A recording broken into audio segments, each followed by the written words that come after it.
اس میں یہ کہوں گی they went to satisfy the hunger of their children but you destroyed them. وہ اپنے بچوں کی بھوک کو مٹانے گئے تھے لیکن آپ نے اس کو ختم کر دیا. جناب اسپیکر، میرے بھائیوں نے اس پہ ڈیٹیل بات کی.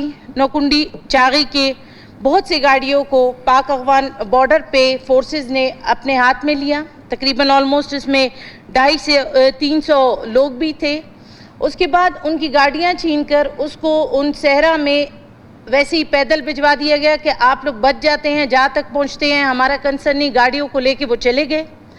پیدل جو لوگ بچ کے آئے، جب انہوں نے احتجاج کیا تو ان پہ بھی فائرنگ کی گئی، جس میں جیسے میرے بھائی نے کہا کہ اس میں ایک شخص شہید ہوا، باقی 8 زخمی ہو گئے. کل پھر اگر آپ ایک ویڈیو وائرل ہوئی ہے تو وہ جو ہم کربلا کے مقام کا سنتے تھے کہ تپتی ہوئی دھوپ میں جو لاشیں پڑی ہوئی ہیں ان جوانوں کی، جناب اسپیکر اگر آپ دیکھیں گے اس دلخراش واقعے کے تو میرا خیال ہے آپ بھی خون کے آنسو روئیں گے کہ وہ اپنے روزگار کے لیے نکلے تھے، وہ اپنے بچوں کے بھوک مٹانے نکلے تھے. اس کے والدین بھی شاید ان کا انتظار کرتے ہوں گے، یہ کہ ان کو یہ نہیں پتا تھا کہ اس طرح تپتی ہوئی صحرا میں ان کی لاشیں پڑی ہوں گی. جناب اسپیکر، آپ کائنڈلی اس پہ آپ رولنگ دے دیں.